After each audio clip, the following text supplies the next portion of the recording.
नमस्कार मित्रांनो, पहिल्यांदा मी तुम्हाला माझा परिचय करून देतो. माझं नाव योगेश पाटील. मी मुंबई पोलीस दलामध्ये 2018 साली पहिल्याच प्रयत्नात पोलीस झालेलो आहे आणि 2023 साली झालेल्या खात्यांतर्गत PSI पूर्व आणि मुख्य परीक्षेत देखील मी पास झालेलो आहे. तर ही व्हिडिओ मी त्यांच्यासाठी बनवतो ज्यांना पहिल्यांदा पोलीस भरती द्यायची आहे किंवा ज्यांची आता 12वी झालेली आहे आणि त्याला पोलीस भरती क्षेत्राकडे वळायचं आहे किंवा कोणालाही आपल्या आयुष्यामध्ये पहिल्यांदा पोलीस भरती द्यायचं आहे आणि पहिल्याच प्रयत्नात ज्यांना पोलीस व्हायचं आहे त्यांच्यासाठी आपण स्ट्रॅटेजी काय ठेवायची, स्पर्धा कितीही असो त्या स्पर्धेला आपण फेस कसं करायचं याबद्दल आपण बोलणार आहोत. तर वेळ न घालवता आपण या व्हिडिओला सुरुवात करूया. पण तुम्ही या चॅनलवरती पहिल्यांदाच असाल तर माझ्या चॅनलला सबस्क्राईब नक्की करा की जेणेकरून मी अतिशय महत्त्वाचे व्हिडिओ तुमच्यापर्यंत पोहोचवू शकेल. गेल्या काही वर्षांपासून तरुणांमध्ये पोलीस भरतीची क्रेज खूप जास्त प्रमाणात वाढत चालली आहे आणि त्याचं कारण आहे की लोकांचा त्या वर्दीकडे बघण्याचा दृष्टिकोन आणि वर्दी आपल्या आयुष्यात आल्यानंतर आपल्या आयुष्यात घडणारे बदल, जसं की आपल्या घरच्यांना इज्जत भेटते, आपल्याला इज्जत भेटते, आपलं घर स्टेबल होऊन जातं आणि वयाच्या 58व्या वर्षांपर्यंत आपण पूर्णपणे सेटल होऊन जातो. त्यामुळे प्रत्येकाला वर्दी यावी असतं. आणि दुसऱ्या बाजूला जर विचार करायला गेला तर कॉम्पिटिशन, त्याच्या दोन बाजू आहेत, एक पॉझिटिव्ह आणि निगेटिव्ह. मी तुम्हाला दोन्ही बाजू सांगतो. त्याची निगेटिव्ह बाजू अशी आहे की आता गावागावामध्ये अकॅडमी खोलल्या जात आहेत. म्हणजे बरीच पोरं पोलीस भरतीचा अभ्यास करण्यासाठी आणि फिजिकल करण्यासाठी अकॅडमीला जात आहेत.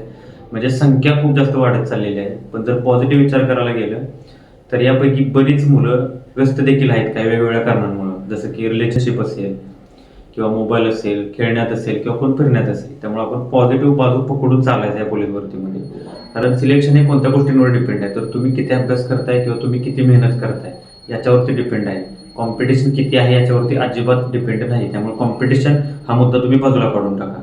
तर आता पोलीस भरती करणाऱ्या विद्यार्थ्यांकडून विचारला जाणारा सगळ्यात महत्त्वपूर्ण आणि सगळ्यात इंटरेस्टिंग क्वेश्चन म्हणजे, जर आम्ही आता अभ्यासाला सुरुवात केली तर आम्हाला आमचं वर्दीचं स्वप्न पूर्ण करायला किती कालावधी लागेल. तर लक्षात ठेवा, तुम्ही जर मनापासून अभ्यास केला आणि फिजिकल केलं, म्हणजे संपूर्ण दिवसभरात 7-8 तास अभ्यास आणि 2 तास जर फिजिकल केलं, तर वर्दी मिळवायला तुम्हाला फक्त 6 महिने लागतील किंवा जास्तीत जास्त 8 महिने लागतील. पण या 8 महिन्यांमध्ये तुमचं सातत्य हे फार महत्त्वाचं आहे. आपल्याला याच्यामध्ये फक्त सातत्य ठेवायचं आहे आणि तोपर्यंत ठेवायचं आहे जोपर्यंत आपण भरती होत नाही. मध्ये कोणत्याही प्रकारचा ब्रेक घ्यायचा नाही. आपण सुरुवात केली की जोपर्यंत भरती होत नाही तोपर्यंत आपण सातत्य ठेवायचं आहे आणि संघर्ष करत राहायचा आहे. हे विचार अजिबात करायचे नाहीत की भरती कधी येणार आहे. पहिल्यांदा हे बघायचं की आपण ती भरती देण्यासाठी तयार आहे का. तर आता पोलीस भरती होण्यासाठी सर्वात महत्त्वाचा मुद्दा तो म्हणजे समतोल. तर कोणत्या दोन गोष्टींमध्ये समतोल ठेवायचा आहे, तर फिजिकल आणि लेखी. असं नाही करायचं की फिजिकलला चांगले मार्क येते म्हणून लेखीला ढिलं सोडायचं किंवा लेखीमध्ये चांगले मार्क येतात म्हणून फिजिकलला ढिलं सोडायचं. अशाने आपण पोलीस भरती कधीच होणार नाही. कारण या दोन्ही गोष्टी अत्यंत महत्त्वाच्या आहेत. त्या दोन्हीमध्ये जर आपल्याला चांगली मार्क भेटली तरच आपण पोलीस भरती होणार आहे, म्हणजे 100% होणार आहे. मी माझ्या बऱ्याच व्हिडिओमध्ये सांगत असतो की तुम्ही गणित, बुद्धिमत्ता आणि व्याकरण या 3 विषयांची जास्त प्रॅक्टिस करायची, त्यांच्यावरती जास्त फोकस करायचा. कारण ते विषय अतिशय महत्त्वाचे आहेत, स्कोरिंगचे विषय आहेत आणि त्यांच्यामुळे तुम्ही 100% सिलेक्ट होणार आहे. जेचा अभ्यास पण करायचाच आहे, पण त्याच्यासोबत ह्या विषयांवरती जास्त फोकस करायचा आणि प्रश्नपत्रिकांना देखील तेवढंच महत्त्व द्यायचं. याचं कारण काय, तर तुम्ही जेवढ्या जास्त प्रश्नपत्रिका सोडवाल तेवढा तुम्हाला पॅटर्न काय असतो पोलीस भरतीचा किंवा नेमका आपल्याला अभ्यास काय करायचा आहे ते लक्षात येतं.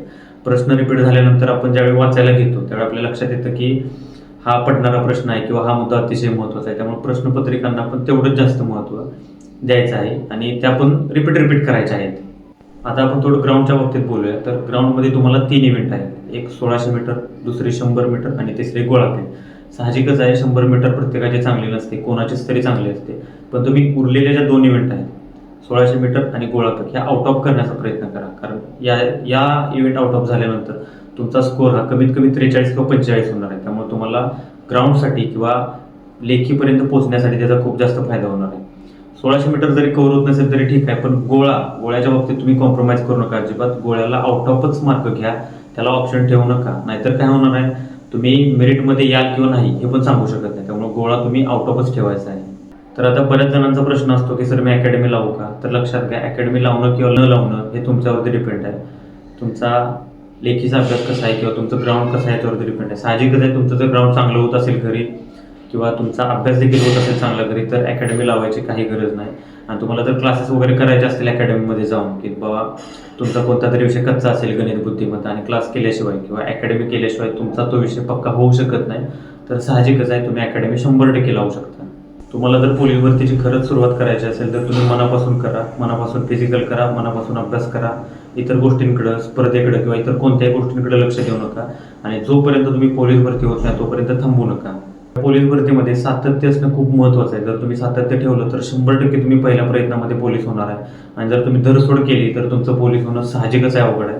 त्यामुळं तुमची कन्सिस्टन्सी ठेवा, सातत्य ठेवा आणि मेहनत करत राहा. तुम्ही पहिल्या प्रयत्नामध्ये 100% यशस्वी होणार आहे. तुम्हाला जर पोलीस भरती संदर्भात इतर कोणतीही अडचण असेल किंवा काही प्रॉब्लेम असेल तर मला कमेंट करून नक्की सांगा.